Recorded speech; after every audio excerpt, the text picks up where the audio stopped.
Fundamentals of Accelerated Computing on CUDA Python. So basically, we will be covering 3 modules today. If you can see the course activated in your account, then there are 3 modules in this course. So one by one, we will picking up those. The first session will be from 10 a.m. to 12 p.m. Second one will be from 1 p.m. to 3 p.m. So I request Purva Gaikwad to please start with the first session. Yes, thank you, Saurabh. So let me present my screen.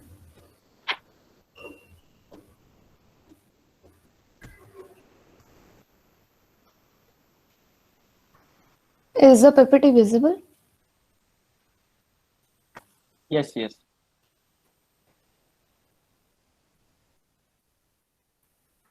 Okay, and hi, this is Purva Gaikwad from TY Comedy, and today we will be taking a course on fundamentals of accelerated computing with CUDA Python, and this is the course from the NVIDIA DLI courses, and we'll try to provide as much as we can from our end.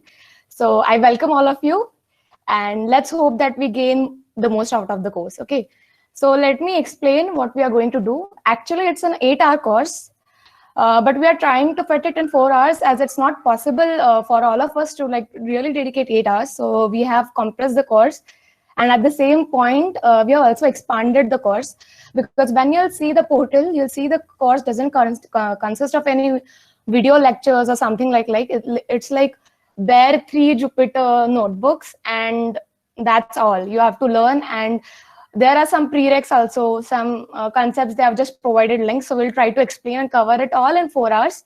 So I hope that everybody here cooperates with us and concentrates, because if you miss something, the second part will be like more and more tough.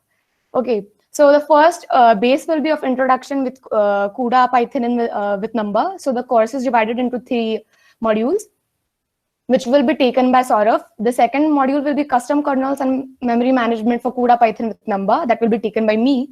And the third is multi-dimensional grids and shared memory for CUDA Python with Number. That will be taken half by Saurabh, half by me.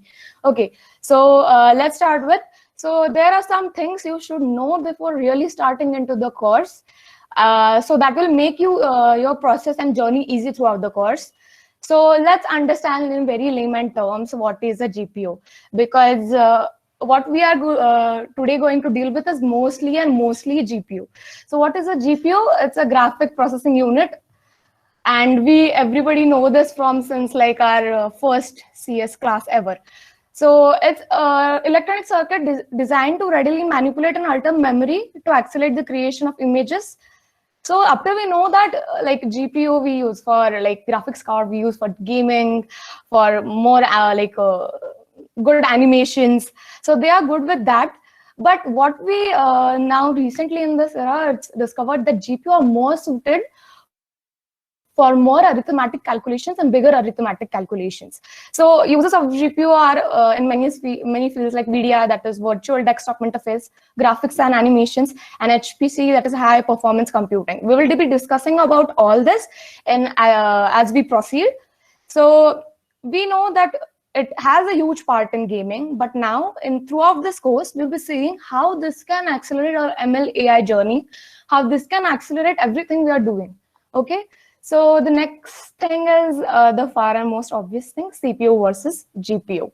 So this is also a very basic question you should know about. So what is the main difference between a CPU and a GPU? Okay, so basically CPU consists of several complex cores. So I'll repeat, CPU consists of several complex cores, while on the other hand, GPU consists of multiple simpler cores. So the cores are up to like hundreds of cores, and in CPU today 4, 8, 16 like that. Okay, so these are this is a major difference why there is the performance difference in them. So CPU are really meant to do serial tasks, and while GPU are best at doing a parallel task. CPU does all the basic functionalities they have been receiving, but GPU are like dedicated from some tasks which really need parallelism in them. So there's a small analog between them. Like when you should use CPU and when you should use GPU. Okay, so if you have to pick up your friend urgently, you will definitely choose a Ferrari over a truck, right? So you won't go to pick up your single friend by a truck. So, but if you're moving your home, you would use a truck to transfer the furniture. Okay, so this is what line of demarcation between them. Like for general purpose, CPU is the opinion, but for a heavy loaded task, GPU is the correct choice. So GPU is more suited for arithmetic compute intensive calculations. So we'll be saying what are these compute intensive calculations. GPUs are proved to work very, very good with matrices. So everything, and you know, in AI, it's all about matrices. So how do we really make them fast? So, okay, for everybody who is studying GPU versus CPU, I guess this 2009 video is a must watch. I guess many of you must have watched this. Even my friends have shared this to me. But I guess for those who haven't watched, let's watch it again.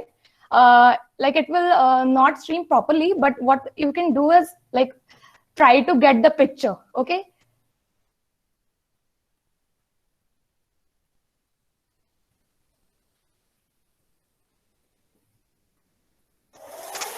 All right, I introduced to you Leonardo, and he's going to paint a picture for you guys in the way that a CPU might do it, as a series of discrete actions performed sequentially, one after the other. In 3, 2, 1. Let me speed it up.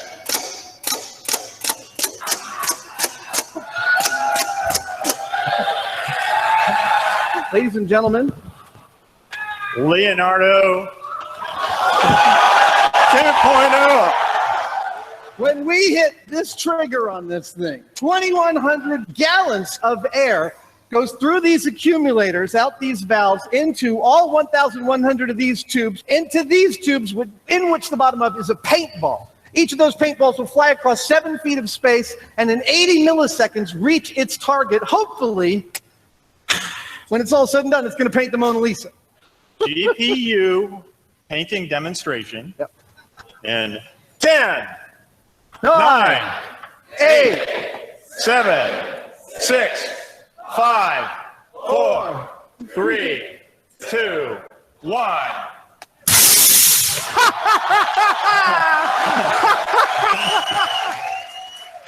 Ladies and gentlemen, science class is now over. Thank you. So, okay, this was the video for whom it was lagging.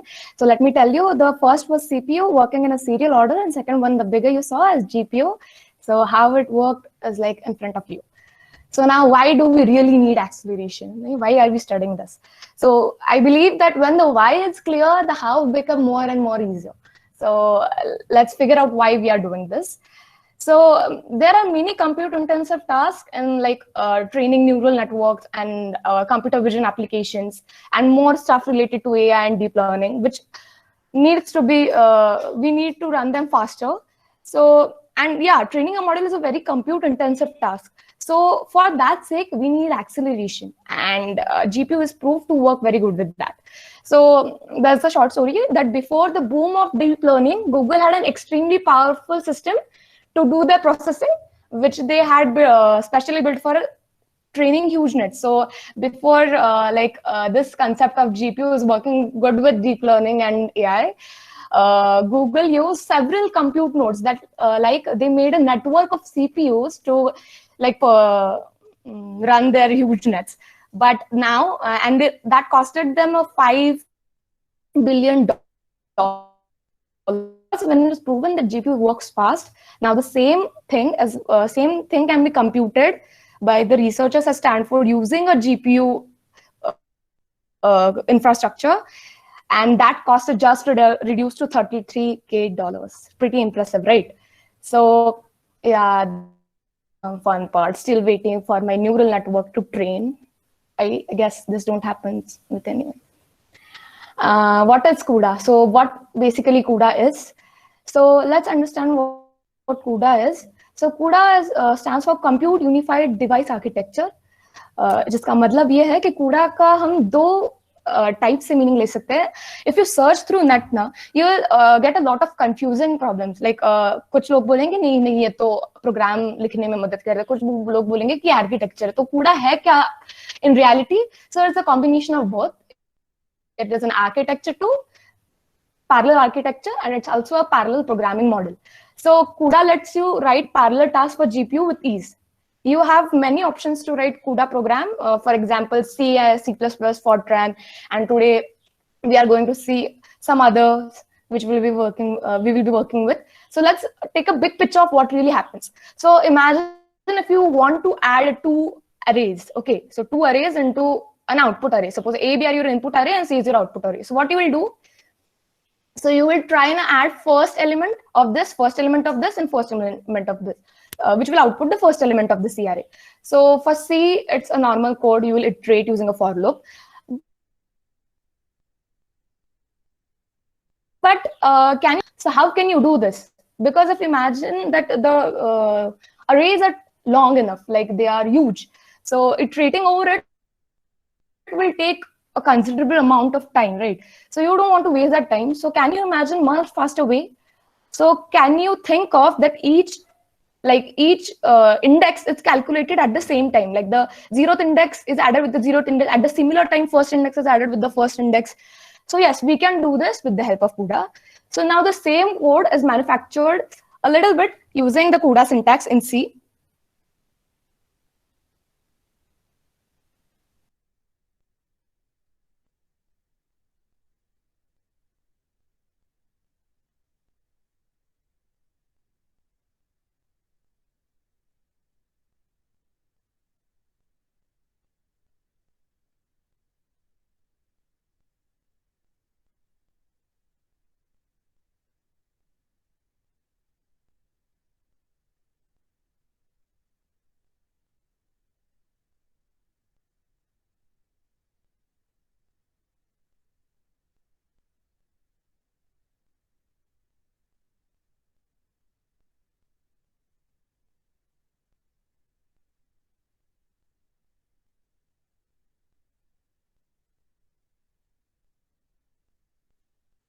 I think there's a problem with the connectivity at Purva's side. Let's wait for a few minutes. She will rejoin again.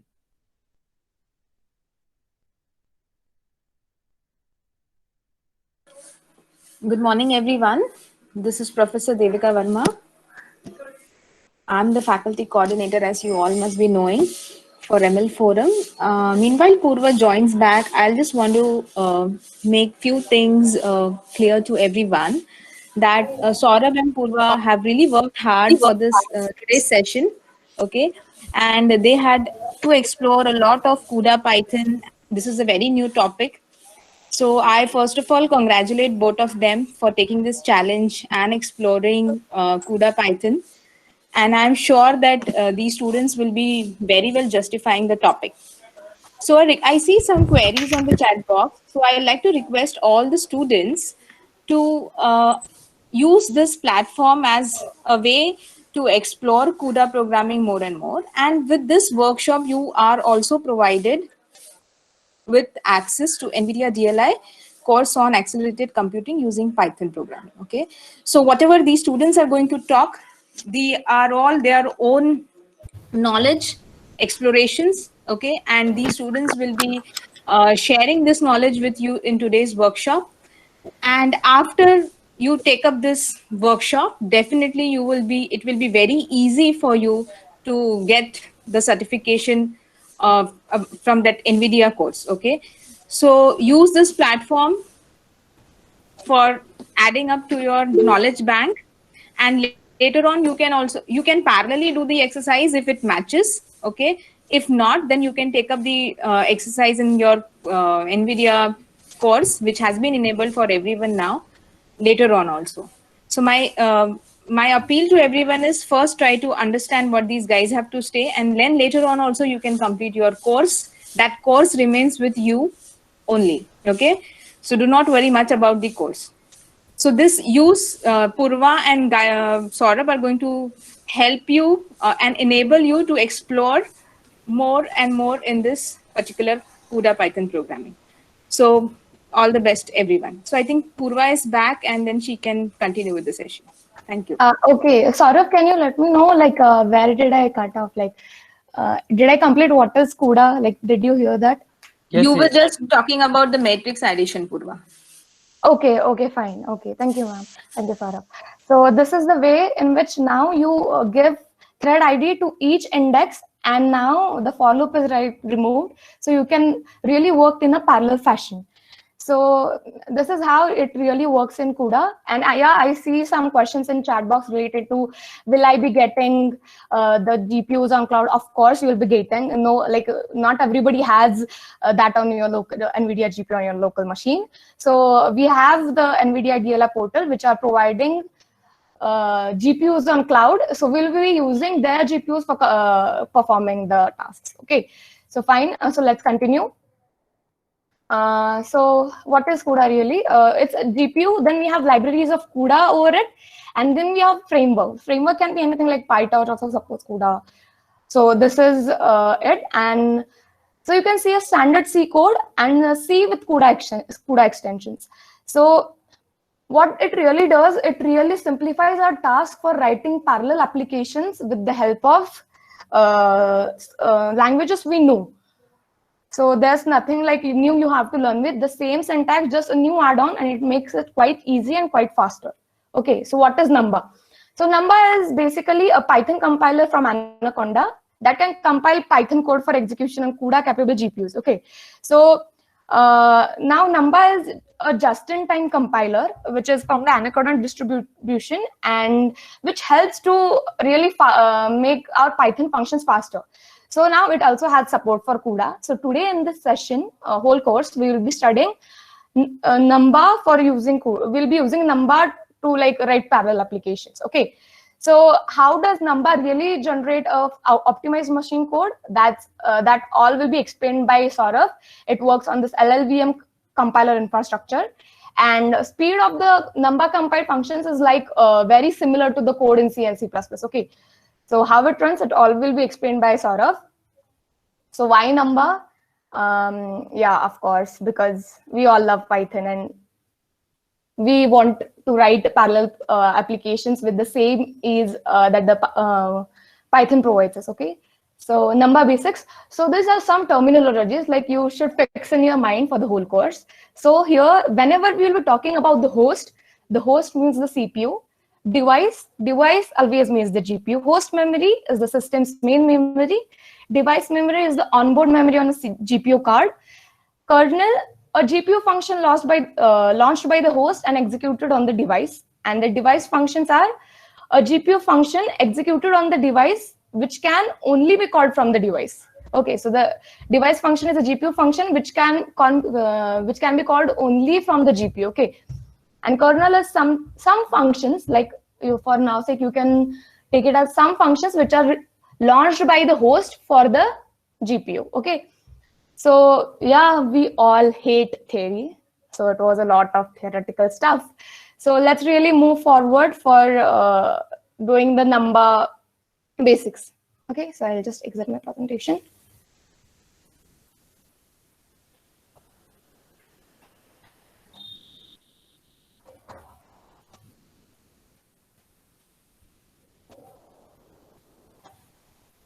So we'll be doing Numba basics now.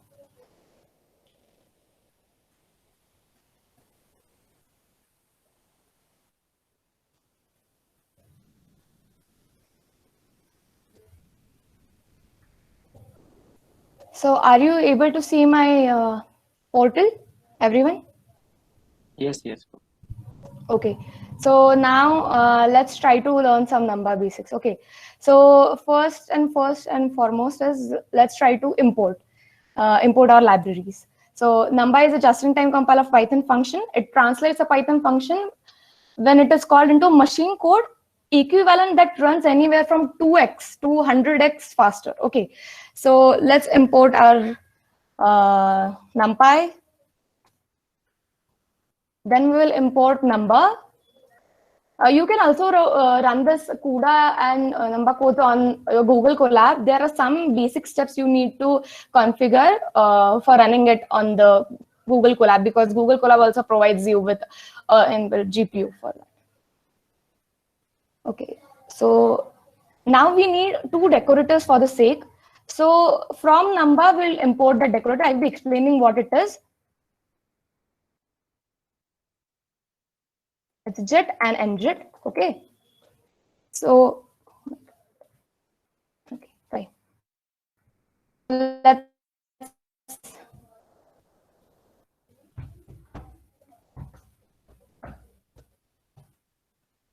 is it connected?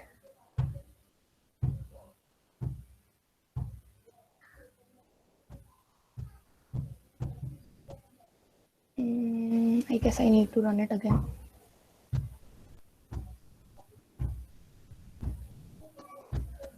Purva, I think you can just go on your basics template and press Ctrl S to save it. If you get a message upstairs on the top, yeah. So Yeah, that means the kernel is configured. yeah, okay. No need to restart it.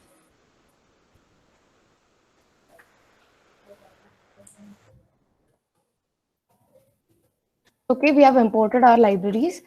Now let's check the Numba version we'll be having. So let's print the Numba version.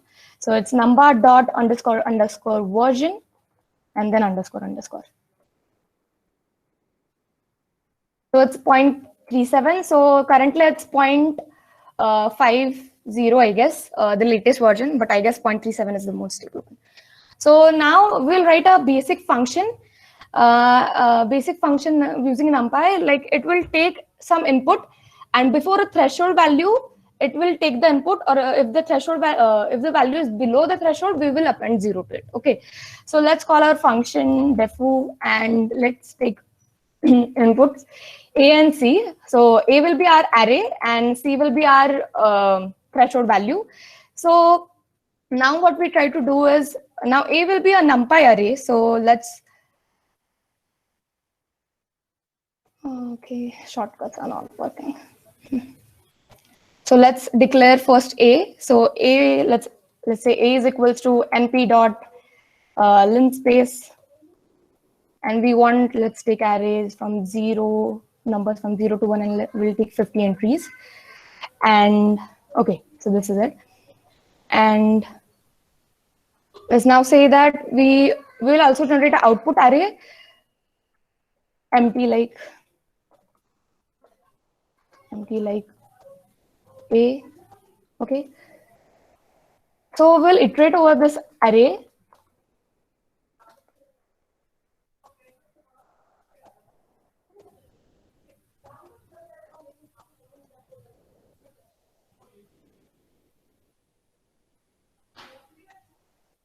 For in range, so out dot shape 0. So we have to, how many columns it really has? 0. And now we will be doing, like, if the value, if np dot absolute of the value present at that index, that is A of I, is greater than our threshold. So our threshold value is C. If it is greater than C, then we will append it to out of I, that is our out array, or else we will just append 0. Okay.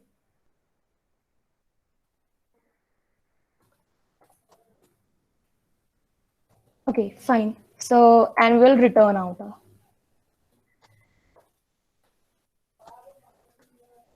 Let me run this. Okay, this is fine. Now I'll call my function herein. So let's say foo of A comma, let's say 0.3. So now you can see some values are appended to the, some values are below 0.3 are turned to 0 and others are the same. Okay, so now if I want to speed up this function, so let's see how much like time it took for computing this.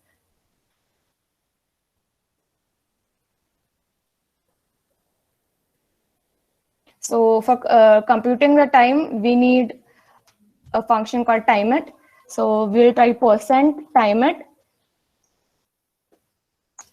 percent time it, and we'll pass the function that is a comma 0.3. So let it run. So it takes 60 microseconds.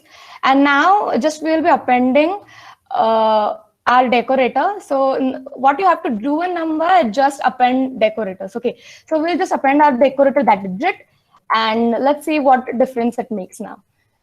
So the same output you can see, and now you can see it turns out to be quite less, let's hope. So it's 607 nanoseconds. So this is the way you will be really working with decorators in number. You will be also learning with what ngit is, what no Python true is, all hell lot of decorators in the first module. So there are some specifications, like number doesn't support dictionaries, it supports int, integers, float, tuples, name tuples, and list. But currently, up till now, there is no support for dictionaries. So you will learn how to handle the same.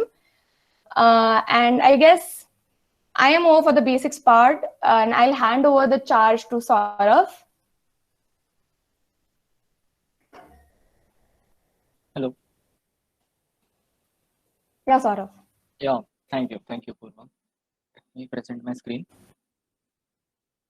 Please confirm if my voice is clear enough. Yes, sir, you are audible. You can go ahead. Okay, so is my screen visible?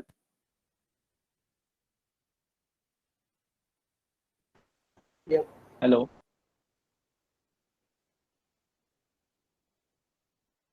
Yeah, Okay. Saurav, yeah. Okay, so up till now, Purva has explained like how to use the @JIT, which is just-in-time decorator, for accelerating our code for the CPU. But what is the working behind that decorator? So if you can see that this is the chart which explains the actual flow of how it is accelerated, how the code becomes accelerated.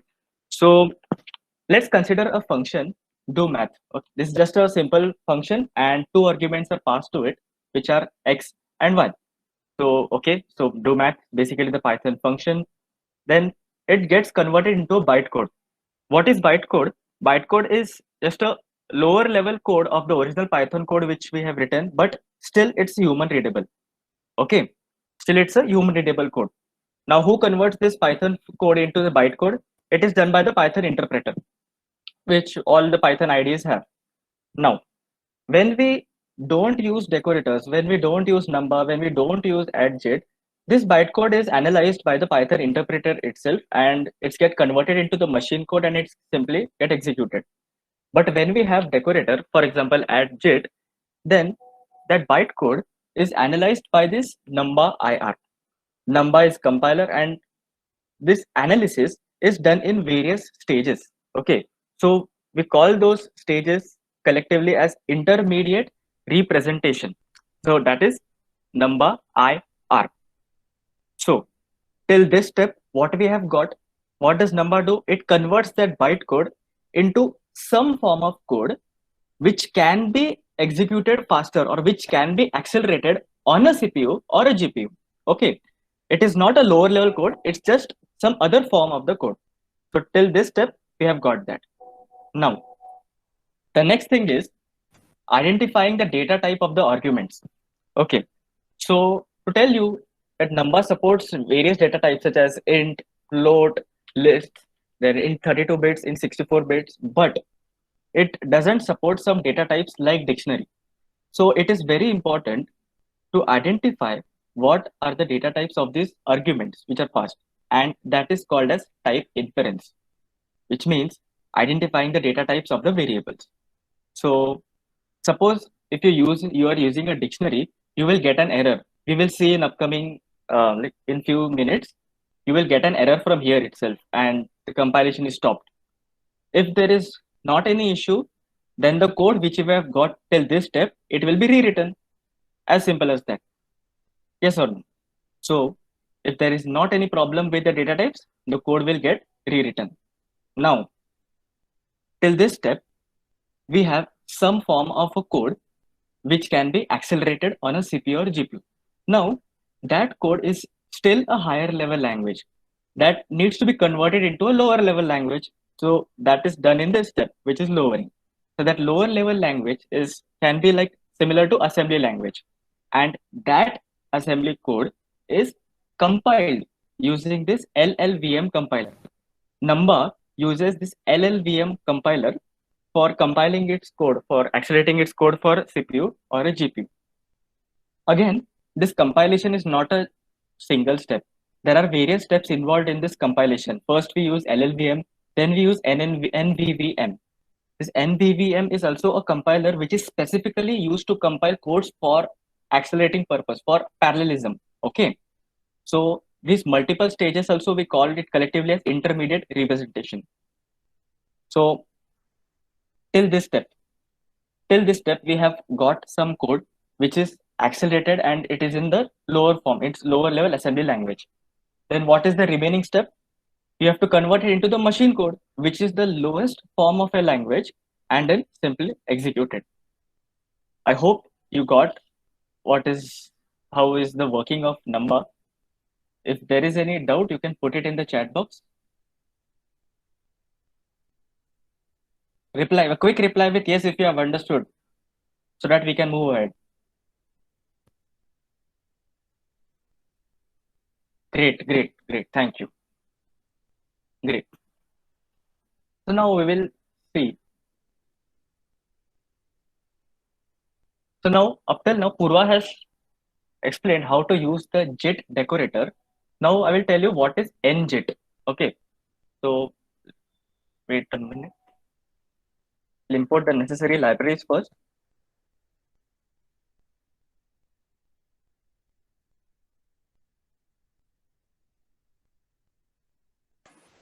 So Saurabh, we can also run this in Colab, right?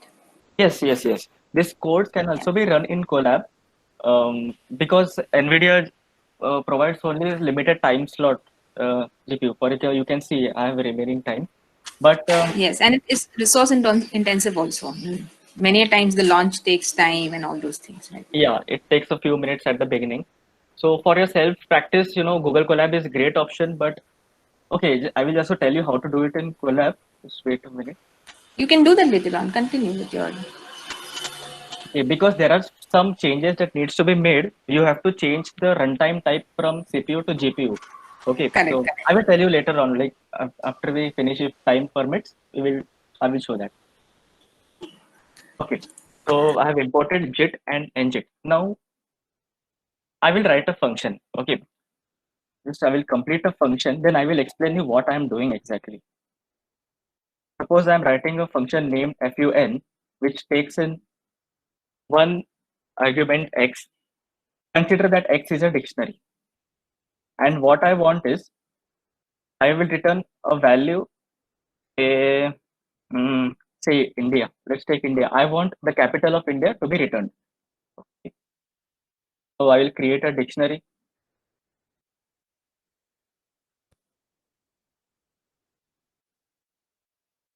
My key is India. And my value is going to be Delhi. Okay. So now I will pass the function. Great. We are getting Delhi. Now what I will do, I will use JIT decorator.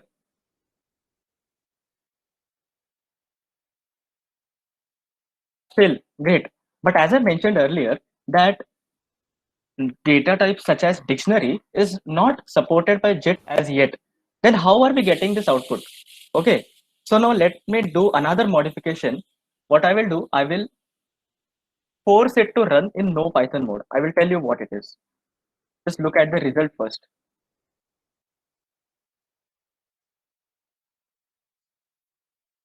Great, as expected. What is the error which we are getting? Cannot determine number type of class dictionary. So basically, there are two modes in which this JIT decorator can operate. One is object mode and second is no Python mode. What is object mode? Object mode is the normal basic mode which the Python interpreter uses and the codes are interpreted. What is no Python mode? no Python mode is strictly the accelerated mode in which your code should be run. Okay, means there's no Python mode, strictly your code should be accelerated for the CPU. So when I force this code to run in no Python mode, it gave me an error. It cannot determine the number of class dict. But when I don't mention this no Python mode, okay, so because this data type was dictionary and it is not yet supported by number, so by default it went into the object mode. Though it should have run by no Python mode, but by default it went into the object mode. Okay, so any doubts up till now which you have? Quick reply in chat. If no, we can continue. Great. Great. So it is recommended to use no Python mode, obviously because the code has to be accelerated and gives better performance. So instead of writing this entire statement, you can use @njit. It is same as JIT, no Python equal to true. So use njit, define the function. I will just copy it from here.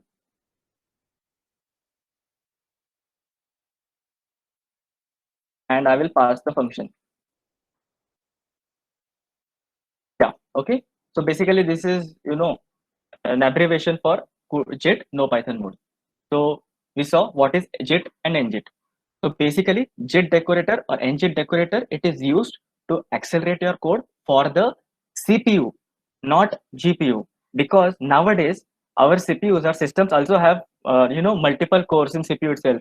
Suppose you have dual core systems, you have quad core systems, you have octa core systems. Great, very good. So to optimize or to accelerate your code for the CPU, we use JIT and njit. Now we will see how to accelerate your code for the GPU. Okay, let's move on to accelerate your code for a GPU.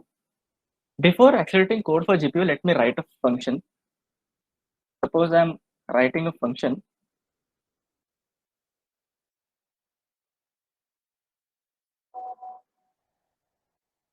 Okay.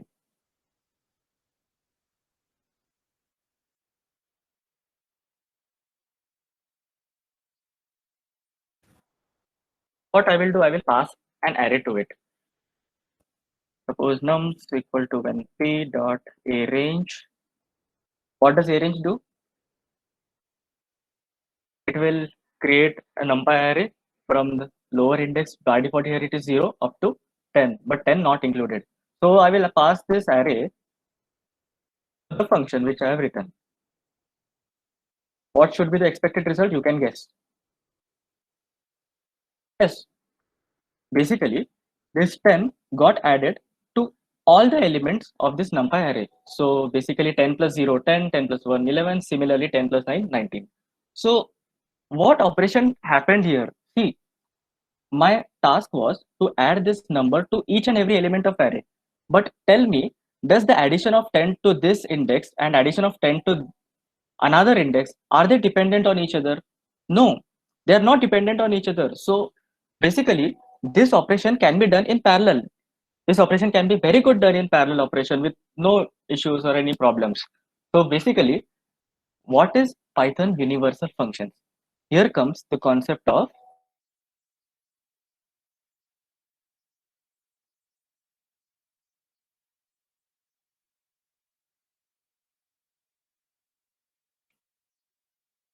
in which you want to do similar type of function on each and every element of the array. Okay. For example, if we have to write this code in C language or C++ language, then we have to use the complete for loop, which is the traditional method. Yes or no? The traditional method we use for I is equal to 0, I less than length of that array, increment I, and you do that operation. But here in Python universal function, Python gives such a good flexibility. You can perform that operation at once in one line of code only on each and every element of array. So because this can be done in parallel, these Python ufuncts are a natural fit for a GPU. Okay, so let's optimize this code for a GPU. So to convert any function into Python ufunct, you might have used vectorize in NumPy library, np.vectorize. If you haven't, then it's all right. It's all right, no, not an issue. So Numba also provides us a decorator vectorize. If I am going too fast, you can unmute and tell me to please go slow, okay? Because I don't know like when I can pick up pace. Okay, so I have imported vectorize, and now first let's check how much time it takes. Okay, first let's check how much time it takes. So I will use time it.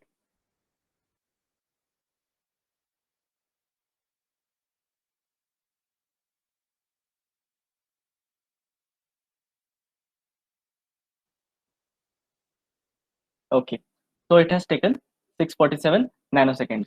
Now let's use vectorize decorator. Okay, so in vectorize, how to use vectorize decorator? Similar to JIT, vectorize.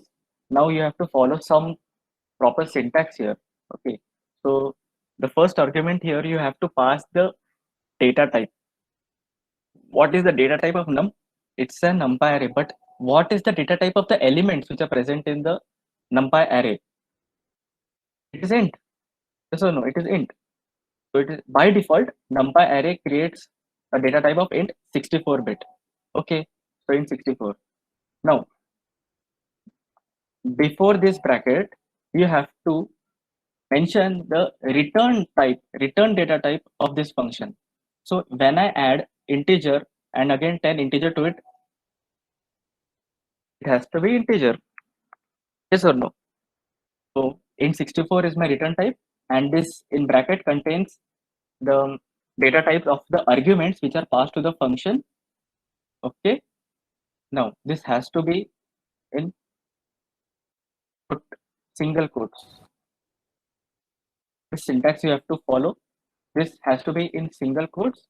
Then after this, you have to mention the target. You have to optimize it. You have to accelerate it for GPU. So you have to use target equal to CUDA. Now you have written decorator to optimize this add 10 function for a GPU. Let's run this. Okay. Oh, sorry. From number import vectorize. Okay. Same output you should get. No problem in that. Now let's see how much time it takes. I will just copy it and run it in another cell. Let's hope that this takes even less time.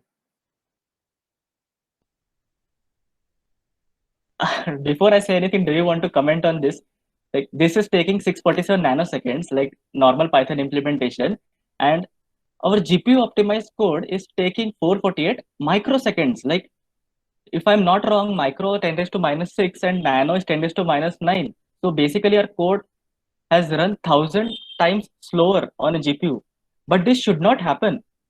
Why did this happen? There are few reasons why this has happened. So basically the reasons they have mentioned what was the reason why the output of why the time taken by GPU was more as compared to that of CPU. So the first reason was our inputs are too small. See, what happens is our array was of size 10 only. So, but our GPU has many cores, which have many cores for the processing. So what happens is when you have only small data, we don't have much data to keep the GPU busy. Okay, so the time required for means the time required for transferring the data from the CPU to the GPU is much more as compared to the calculation which your number of data on your doing. That is why this was the first reason. Second reason is our calculation is too simple. What we are doing, we are just adding 10 to each and every element. Again, the time required for that calculation is not much. Here again, the time required for transferring the data from the host, which is CPU, to the GPU, that is more. That is why again, our GPU is not able to show some good, some noticeable performance. Okay. Third reason is we copy the data to and from GPU. Again, what happens is when you perform any operation, the data gets copied from CPU to GPU and again back from GPU to CPU. Okay, We don't want this to happen. What we want is you perform all the calculations in the GPU, and then at the last, when I want the output, only then you give me the data. We will see how to handle this in upcoming in few minutes. And the third reason was our data types are larger than necessary. What does this mean? See, on CPU, 32-bit and 64-bit data types, perform with the same efficiency, but on a GPU, 64-bit data calculation on 64-bit data is very time consuming.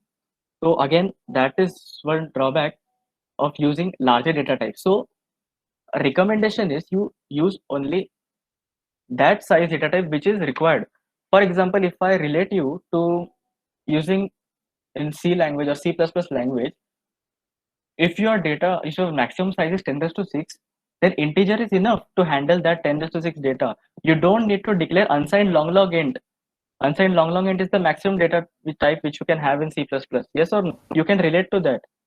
Use only that data type which is required. Otherwise, it's just wastage of resources.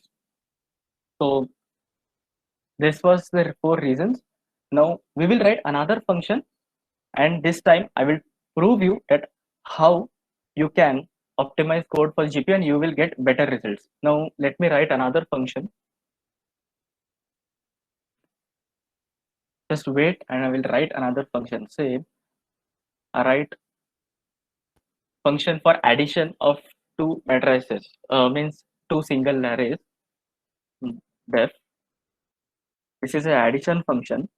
I pass two arrays to it, which are a comma b, and I return a plus b.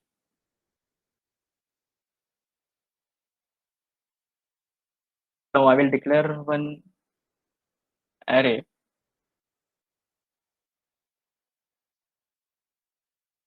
First, we will take a smaller size array, say we will take b as, say,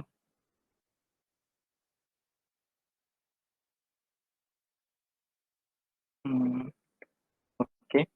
Now let's see if the function is working correctly or not. Great, it's working correctly. Now let's see number on the CPU.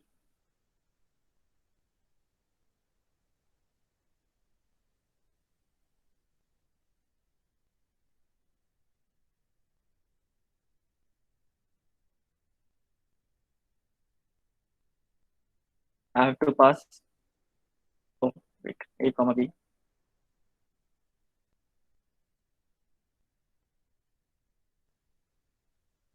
Great. Now we'll vectorize for this. This is an exercise in your first module, okay? So that is why I'm, doing this. I will use vectorize. So again, follow the syntax. Okay. What will be the data type? Int 64 by default. It's int 64.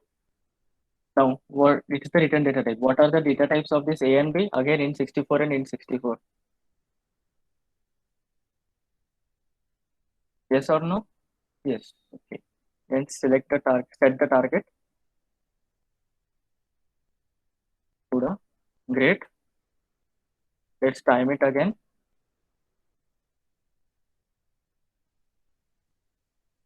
Great. It has taken microsecond, which is much slower. Now I will write another function. This function will use float 32 data type and will have much more calculations. Okay. So I'm writing a function for Gaussian probability distribution function. Okay. This is present in the module. Gaussian, don't worry if you don't know what is Gaussian probability density function. It's just a mathematical statistic. Okay. So wait, first let me import the math. I have import math. Okay. No need. Def gpdf, and I will be requiring x, mean, and sigma. X is the array, mean is the mean value, sigma is the coefficient. And what I want to return is math.exp. Another thing which I want to tell you guys, when you are when you're accelerating a function for a GPU, you don't use the mathematical functions which are present in the NumPy library. Okay, so numpy.add, numpy.exp. Don't use numpy because it's not supported. Use mathematical functions from the math library. Okay. Okay. So minus 0. This is the formula. Don't worry. I'm just writing the formula. X minus mean upon sigma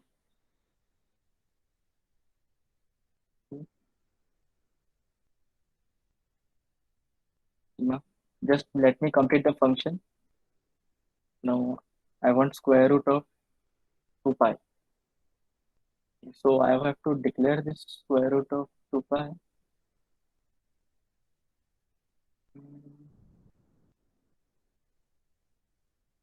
P dot float 32 is the data type which I want, not a 64, because by default NumPy sets 64-bit data type. Math.pi and its square root, so raised to 0.5. So this is the Gaussian probability density function. Now I imported math, right? Okay, no problem. Okay. So let's see if the function is working correctly or not. I will create a random array first. np dot random dot uniform. My lower bound I want to be -3. My upper bound should be +3. I want its size to be say 10000. How much is this? I don't know. I guess like it be. Then I set the type to be np.float32 because by default NumPy sets as a 64-bit data type. So I'm forcefully setting this data type as np.float32. Okay. So mean again np.float32 0.0. Just a second, guys. I will be back. There's a call coming.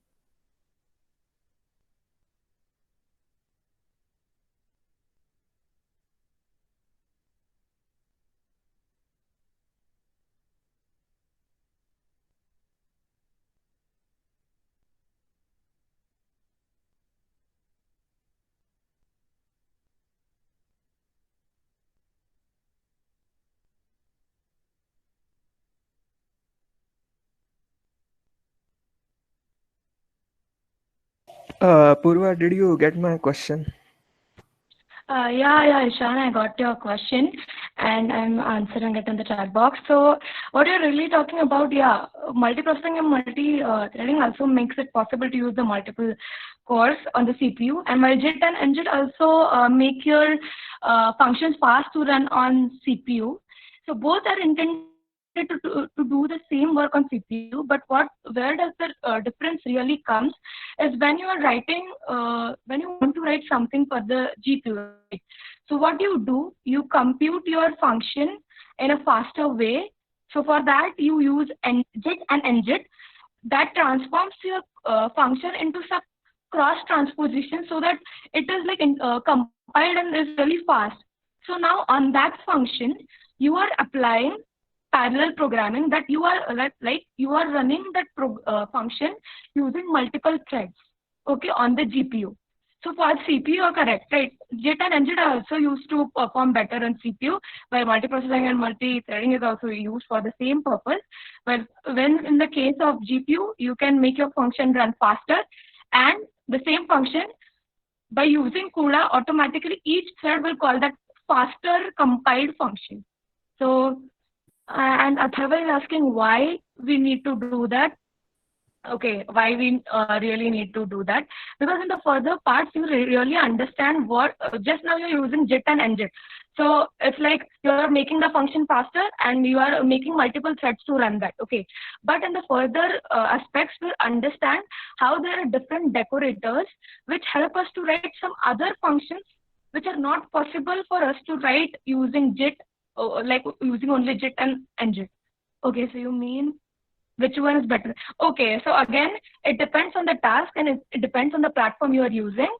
So like basically, if you want ease with working on GPU, you can really go for Number. And if your CPU are fine and very good at the threading thing, you can for CPU you can really go for multi-threading.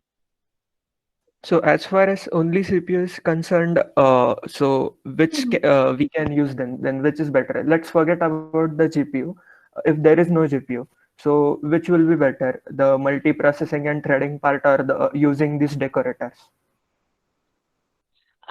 Yeah, so what you can do is try and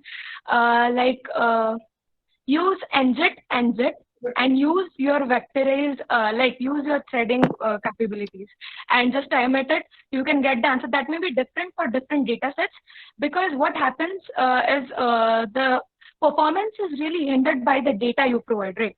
So it really depends on the data and for the CPU specific thing you're talking about. So what you can really do, Ishan, is you can make the function. So in multi-threading, what you do the same task with multiple threads. So NJIT and JIT you can use to make the task you are doing to run faster. Suppose you are adding, so you are multiplicating matrices, and you are using multi-threading for that. So what it will have multiple threads operating. But can you make the task which you performing with the multiple threading faster? So that's wherein JIT and NJIT comes in picture. The function you are calling repeatedly with your threads now, that NJIT and NJIT will convert into faster. That's what I'm saying, that both are different scenarios I'm talking about. Oh, okay, yeah, I got it. Yeah. Okay, so Thank can you. we continue? Yeah, go ahead. Yeah, okay, thank you.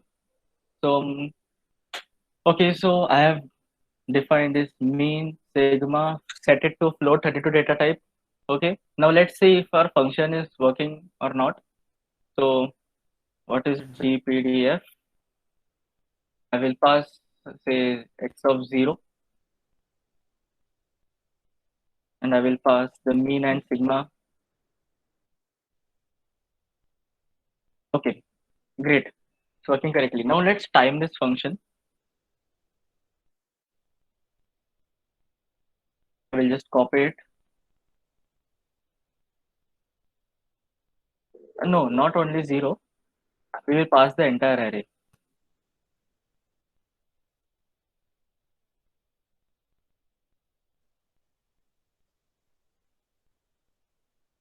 Okay. So, yeah, what is this error? You can see only size -1 arrays can be converted to Python scalars.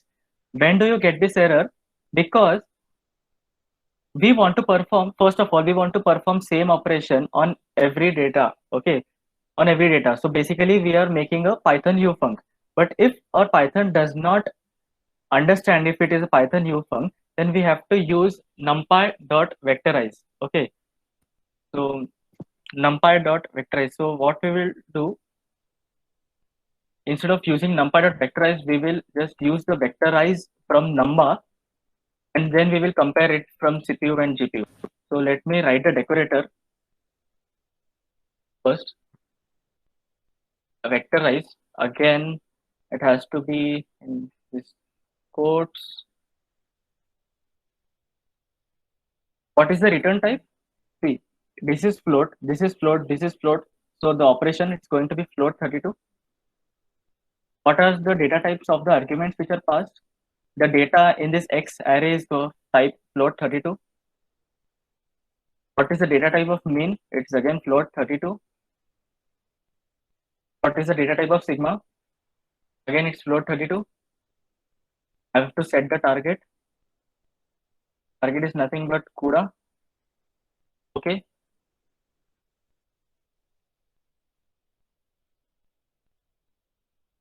Okay, great. It's working. Let's time it. Okay, so for GPU, okay, we have accelerated this code for GPU. It is taking 3.96 milliseconds.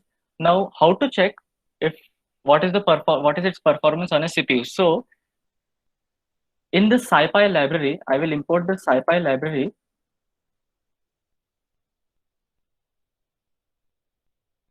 It has a PDF function in it, Gaussian PDF function in the SciPy library, which is built in.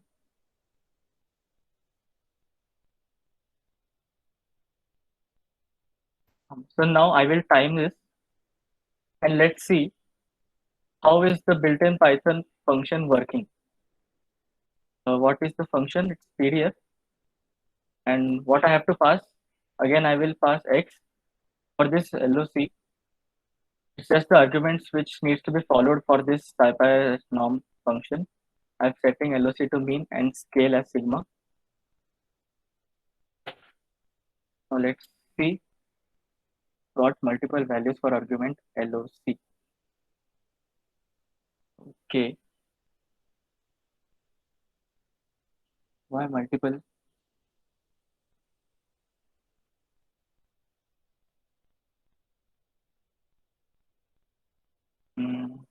Just a minute.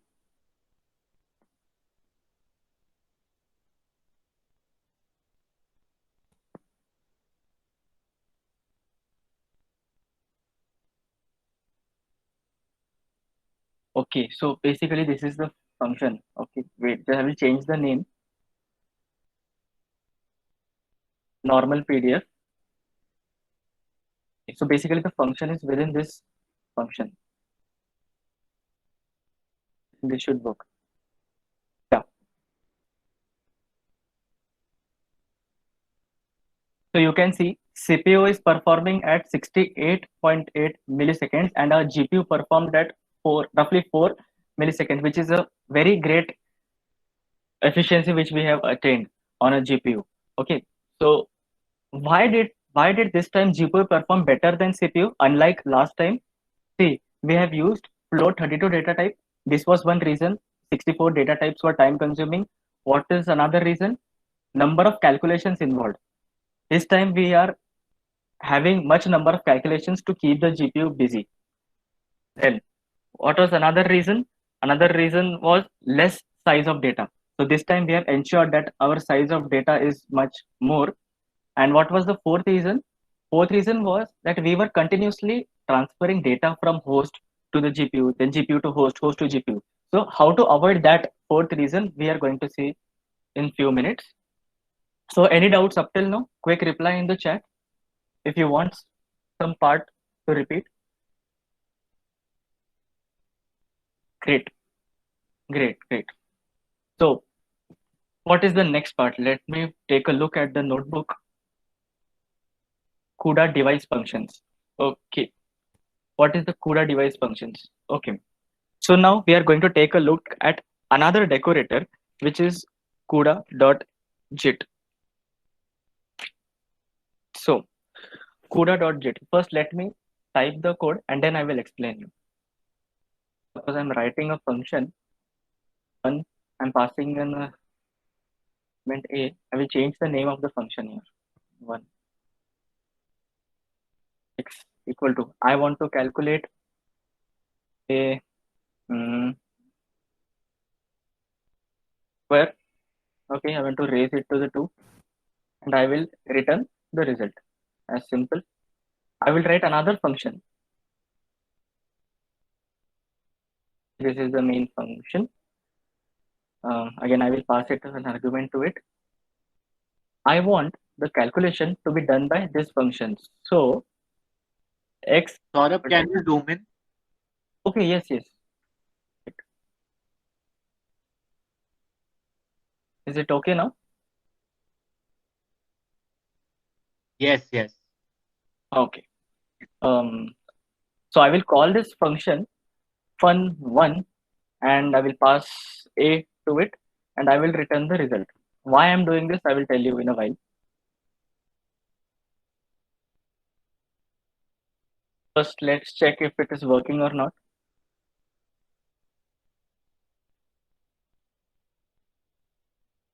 Great, it's working. Forgetting. Now let's try to find the time required. Okay, so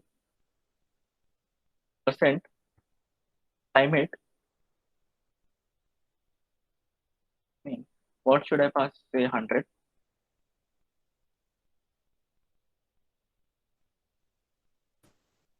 Okay, so it has taken 261 nanoseconds. Now the thing is, up till now we have seen how to accelerate functions which are Python universal functions, which means how to accelerate those functions in which you want to perform operation on each and every element of array, which is very parallel operation. But you have other kind of functions too, wherein you have to perform some other type of calculation. So how to optimize them? So you have CUDA.JIT for that. So I have to import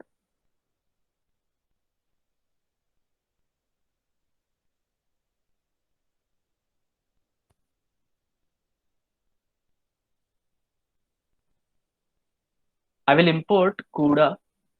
So from number, I will import CUDA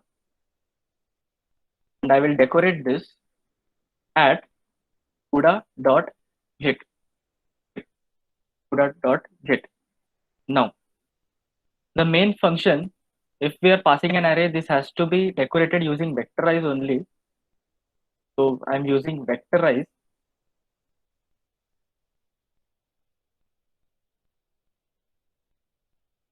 What is it? Int 60. What is the return type? Will be int 64. What is the return type? Data type of the argument? Int 64. What target do I want to set? It's CUDA. Yes or no? Okay. Oh, I didn't run this cell.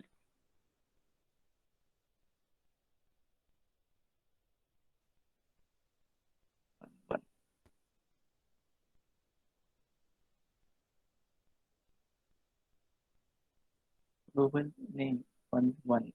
Okay.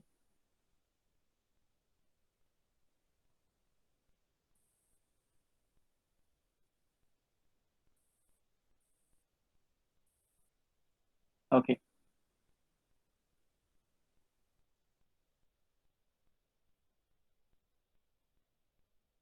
And okay. So let's check how much time does it take.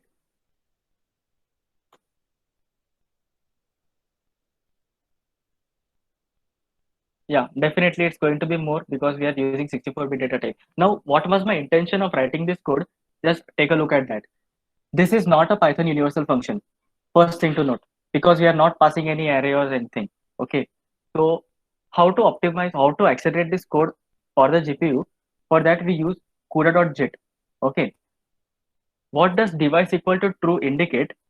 This indicates that this function can only be called from the function which is running on the GPU. Okay, I will repeat.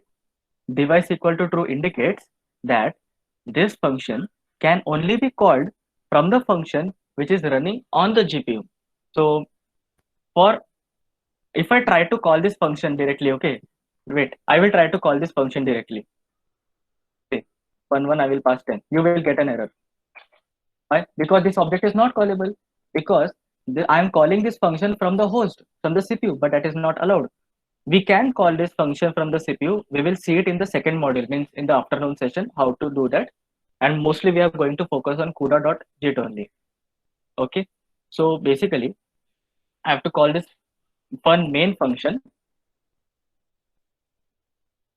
and that will give me the result. Okay. So how to optimize this CUDA.JIT more for for optimizing it for the GPU, you need to declare number of blocks. You need to declare number of threads per block. And this is very good explained in the second module of the course. So we will be focusing that. But the only intention to use CUDA.jet here is how to use it. Okay, so I think it's done now. I think let's take a look at what is remaining. Yeah, exercise. It's very simple if you have, paid attention up till now. So it's very simple. What you have to do is you have to accelerate this GPU suppression function. Where is the function suppression? Zero suppress. How will you accelerate this? Tell me quickly. Data type of waveform value, you will use vectorize. Data type of threshold value, let's see. See, data type is given, and for threshold, which is 15, again this is int. And what will be the return type? Return type, again it will be int. Okay, so the way we use the vectorized function in this notebook, similarly you have to use and complete this exercise. It's very simple. They have mentioned what to do and what not to do. Okay, the next thing, managing GPU memory is vectorized function. We have done this addition of two arrays. Now, okay, now this comes an important part, very important part. Any doubts up till now? Do you want anything to repeat? Quick reply in the chat.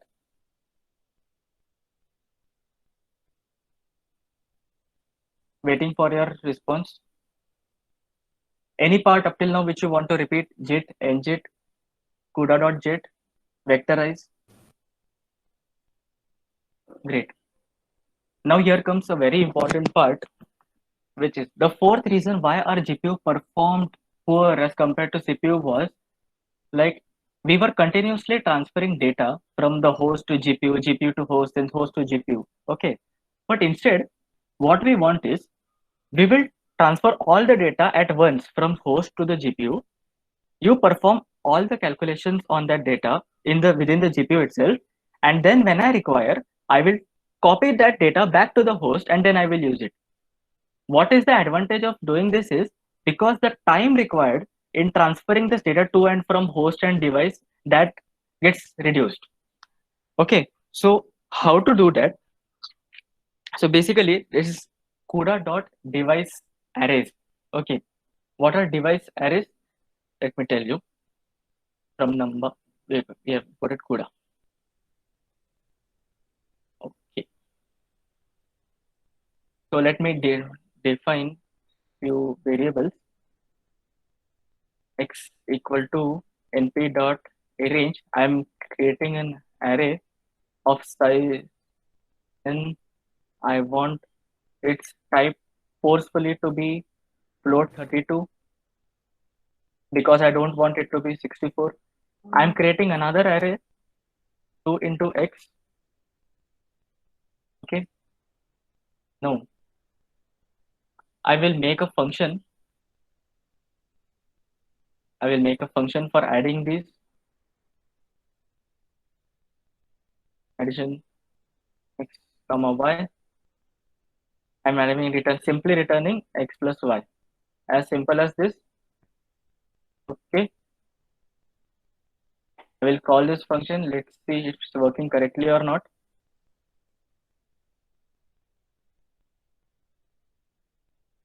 Oh, x comma y. Okay, it's working correctly. So now, what is happening is, you're passing this entire array to this function. You're passing this y entire array to this function. Now let's optimize it for the GPU. I will use vectorize because this is a Python ufunc. You are just adding the respective indices. Yes. So add vectorize. Follow the syntax. Same story.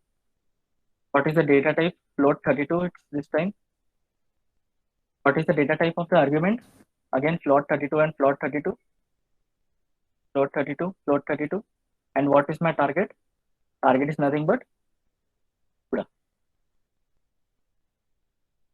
Great. Again, it's working fine. Now, what I will do is, I will not pass this array directly to this function. Okay.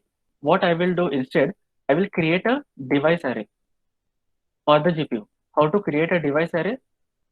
CUDA dot to device because I want to convert this to a device array. So device array, what I want to convert? X, basically this one, this array. Similarly, I will create a device array for Y also.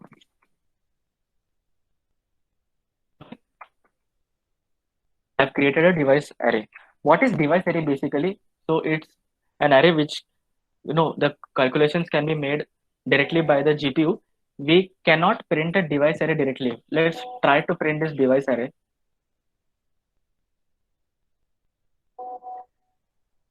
You see, you can't print a device array directly. It tells you that it is an object of device array.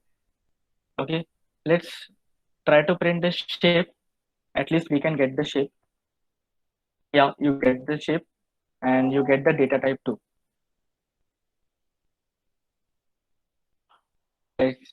Device dot data. Yes, it's the float 32. Now, what you do, you pass these device arrays to the function. What is my function? Add function, and you pass these device arrays, X device and Y device.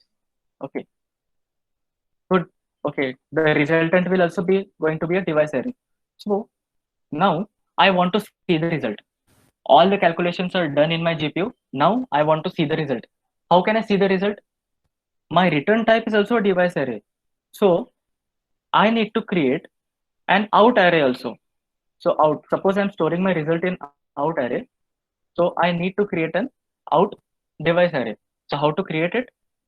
Out device equal to CUDA dot device array. Just remember what functions which we are using for doing what thing. Okay. I'm creating a device array. What is the shape? The shape is nothing going to be but the shape of the input array only. So the shape is n. And what is the data type? Data type has to be float 32. So it's np dot float 32. So we have made a device array in which we will store a result. Now, again, all the function, just copy it. And the third parameter out is equal to, we will set this device array to it. Okay. Basically, what this will do, our return result, where is the function? This is the function. Our return result is going to be stored in the device array. Now, how to see the result of this device array? This is still a GPU device array. Okay. Now I need to copy it back to the host. What is my host? It is my Python CPU. Okay. So out host, just a variable name I'm giving. What is the device array name? It is out device. And I want to copy it back to the host. So I will use the function copy to host. Okay. So I will print host. Got the answer. We have got the calculation. All the calculations were being done by the GPU at once only. There was no transferring back from GPU to host, host to GPU, and again. This has reduced the overhead. So now let's time it. Let's time it. What is the function? We'll just copy this. Controls. Okay.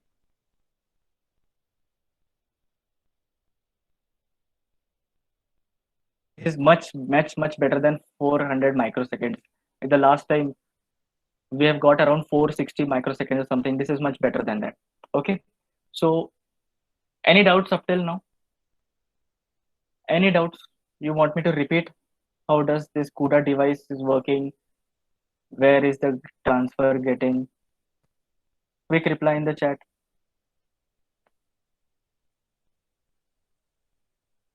Okay, so I will repeat it once again, what we have done. See, the problem our GPU performed poor was there was continuous transfers of data from the CPU host to the GPU. And this is time costly operation. Okay. So to avoid that, what we will do, We want the GPU to perform all the operations and keep it in the GPU itself. I don't want it back. But after doing all the operations, when I want to print my result, I will copy the data back to the host. So this transfer is happening only 2 times, when you're calling the function and when you're copying it back to the host. So only 2 transfers are happening. So this is the reason why this time GPU is going to perform much better than the previous time. So what we did, made a function to add 2 arrays. We decorated it. Then this is the size of the array which I want. I declared 2 arrays. Great, it's working. Now I have to create a device array. I don't want, see, like this, I don't want to pass that array directly to the GPU. So what I will do, I will create a device array. I want to convert X to device array. So that is why I'm using dot to device. Now X device, Y device. So this is now become a device array. You cannot print the content of X and Y directly, because now this data is on the GPU. It's not on the host. Okay. So I cannot print the data directly. You can see. Can't. You just get an object. It just tells you that it's an object of device array. So now pass this X device and Y device to the function. Again, return type is going to be a device array, because return type of X plus Y. Now, how can I see my result? I want to copy the result into a device array. So I will declare a device array, out device. How can I declare it? Device array. What is it going to be shape? Its shape is going to be n, and data type, it's np.int float32. So I will pass this X device, Y device, and in out, which is my third argument, in out I will pass out device. So what this will do, this will copy the return result into this out device array. Okay, so still the out device array is on the GPU. Okay, try to understand. Still this is not being copied to the host. Now I want to see the return result of this out device array. So I will copy this out device to the host, which is the CPU. So use the copy to host function and print the host, print out host, you will get the result. Okay, if you time it, you get 226 microsecond. Okay.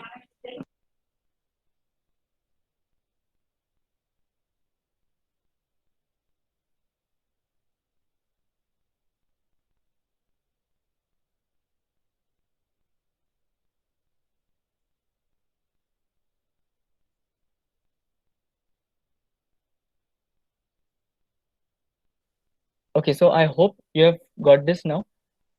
I'm waiting for responses. Do you okay? We have a question. Can we vectorize any function directly to device array data type and the return type? Any function means, again, there are limitations which functions you can decorate. Okay. So if it's a Python ufunc, definitely you can use the vectorize of the number library. But if it is not a ufunc, then you have to use CUDA.jet. Okay. And yes, you have to set the return type as out device. In next upcoming modules, we are going to follow the same methodology.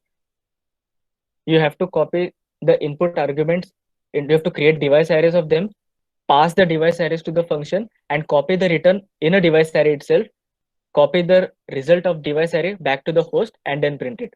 This is the methodology which you are going to follow in next modules too. Okay. Do I answer your question, Atharva?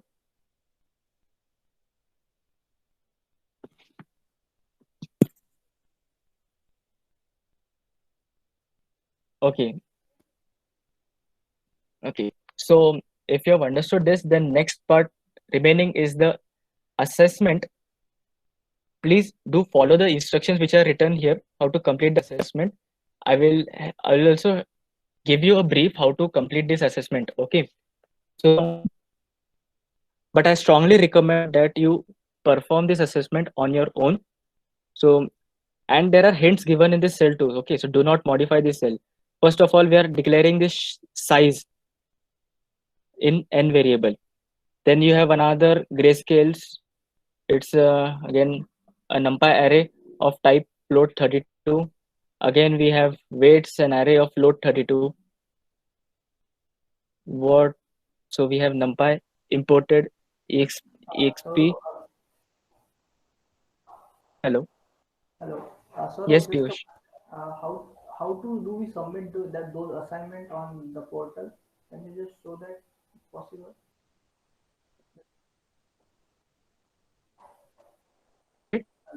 Hello. Can you repeat what you said? Actually, how do we submit Hello. those assignment for grading purpose? Can you just brief me about that? Yes. Okay. See, there are instructions given here.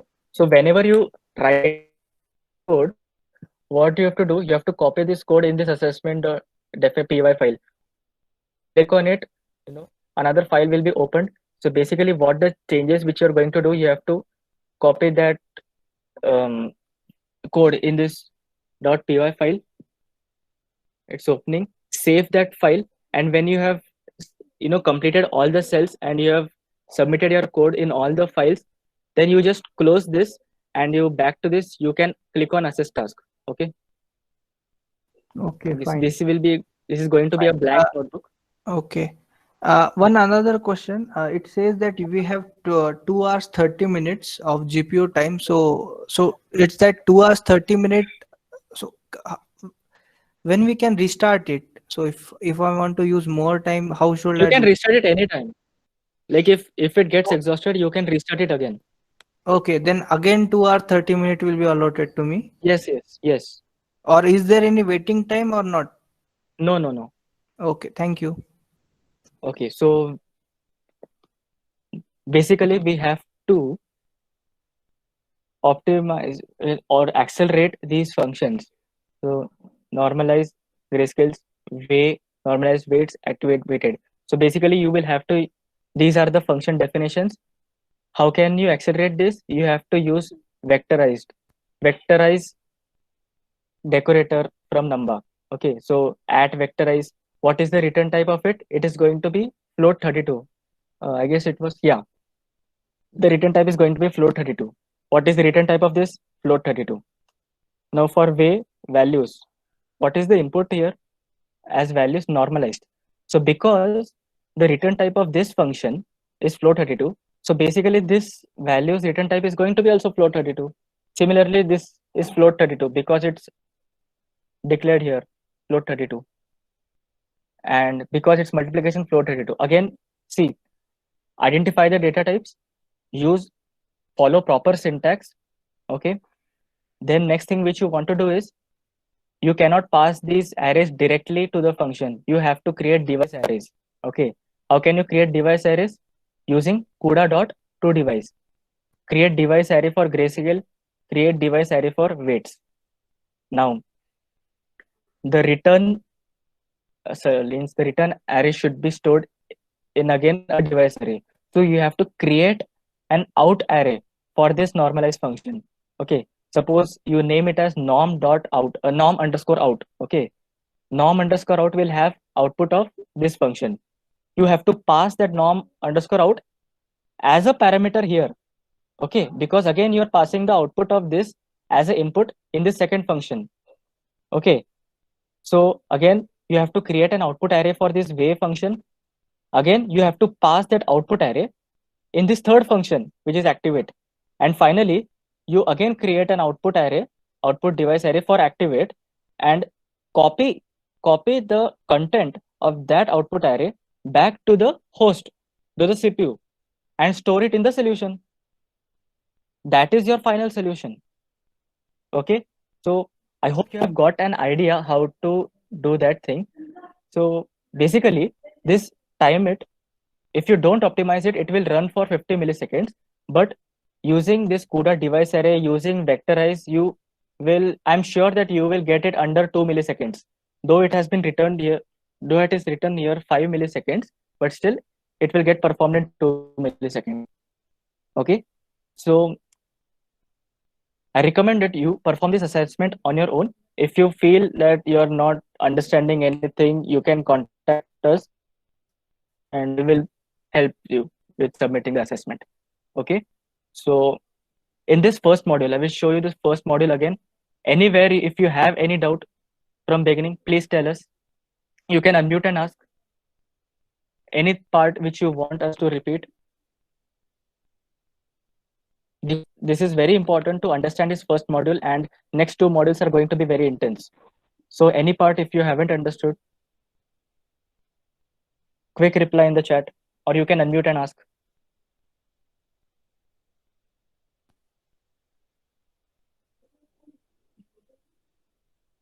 Just waiting for responses. Hello. Yeah. Who is this I speaking? wanted to know the difference between @CUDA.JIT and @JIT. Like @JIT is for CPU, but what is @CUDA.JIT exactly doing? Okay. CUDA.JIT is for GPU, for optimizing the code for the GPU. Okay.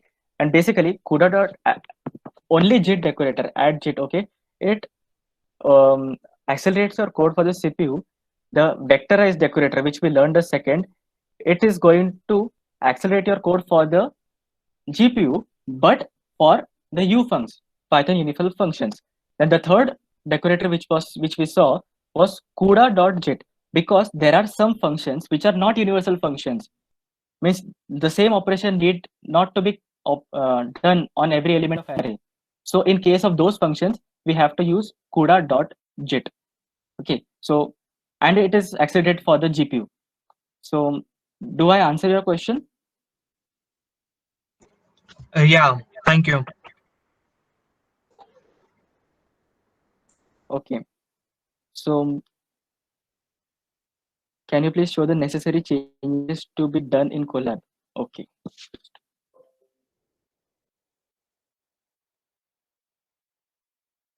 You can perform these tasks on Google Colab itself. Just the thing you will notice is difference in the time it.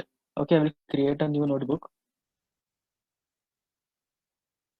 Saurav, I would like to add to your point of difference between JIT and CUDA.JIT. Sure. Go on. Okay, so basically, you can also perform JIT on GPU, while you can also perform CUDA.JIT on GPU. So both can perform on GPU. For using JIT on GPU, you just have to say that target equals to GPU. Okay, but now what's the difference herein is that when you are using CUDA.JIT, you have access to multiple facilities like thread IDs, block IDs, grid IDs, which we'll be saying in the second module, which you can't really use in JIT, because JIT is simply used to with like a vectorized function. So you can't really use that stuff in JIT, which is thread ID, calculating the thread ID from inbuilt function. So therein the CUDA.JIT comes into picture. And yes, CUDA.JIT is a bit more faster than JIT. So this is the difference, and you will get the good difference in the second module. Thank you.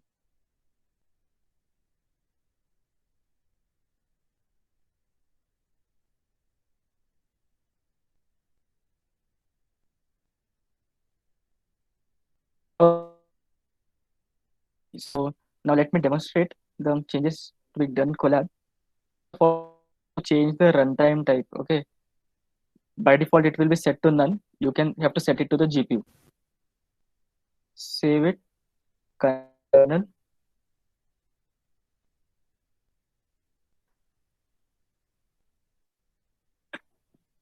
It will take some time for connecting it to the kernel.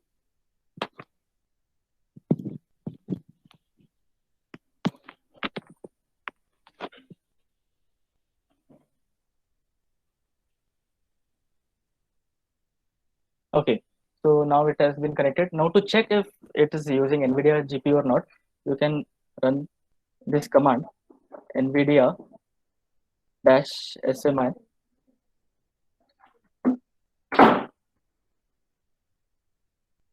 So you can see the output here, it's using NVIDIA GPU. So no problem, you can import all the libraries like import Numba. So it gets imported and you can run all the codes which you have run in the NVIDIA notebook. But the difference you will see is in the time it, okay?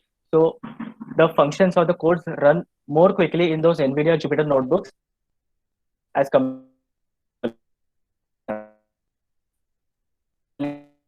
will nothing else. Okay. Make sure that you change this runtime type to GPU. That's the difference. Anything which you want?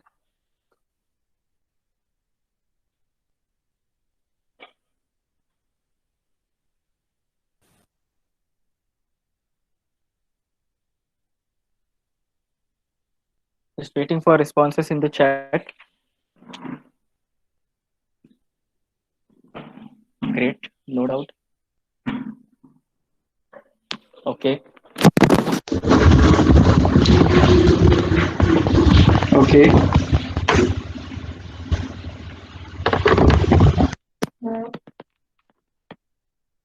How to access Jupyter notebooks on NVIDIA website?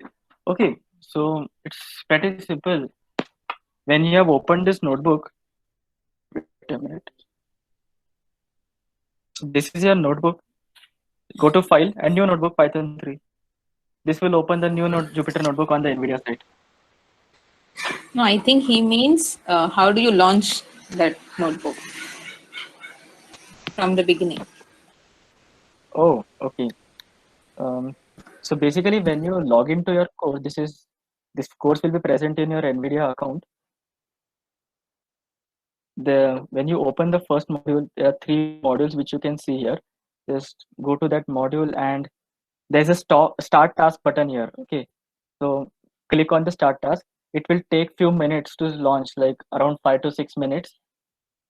Click on that, and then automatically in the new tab, this notebook will get open. So does this answer your question? Yeah, and even you can talk about assessments. Okay,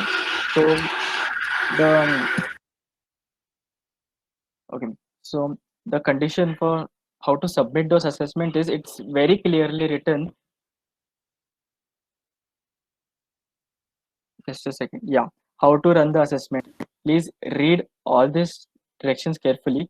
What you have to do is you make modifications. What are the necessary modifications in this code which are required? Copy that entire code after doing the modifications and open this file assessment definition.py. It is for this cell. Then when you are making modifications in this cell, copy it and paste it in assessment cost.py. This will open another file. So this is going to be a blank file. It's opening. Just wait a minute. You paste, for example, if this was my code, modified code, I will paste it here and click on save. So you will get a notification here, file saved. Now do this same for all the notebooks, for all the cells. Copy the code, paste it in that PY file, and you're done. Run those cells, obviously run those cells, and then you can simply close this Jupyter notebook, and here there's a button to assess the task. I haven't run the cells before, that's why, otherwise I would have clicked on this. Click on assess task button.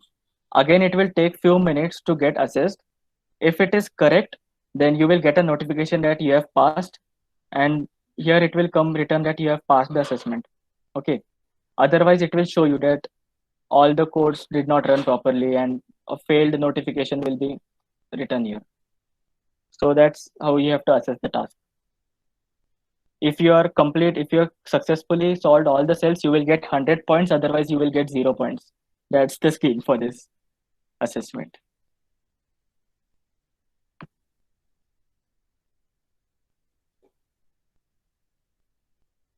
Unlimited access, yeah, but still, yeah, you can restart the kernel after this window or this time slot stops, but again you have to write the entire code which you have written. Otherwise you have to keep creating backup after 2.5 or 2.5 hours. How can you say it's unlimited? Instead, if you want to do self practice, then you can always use Google Colab. That's one good thing, because Colab also uses Google also uses NVIDIA GPUs.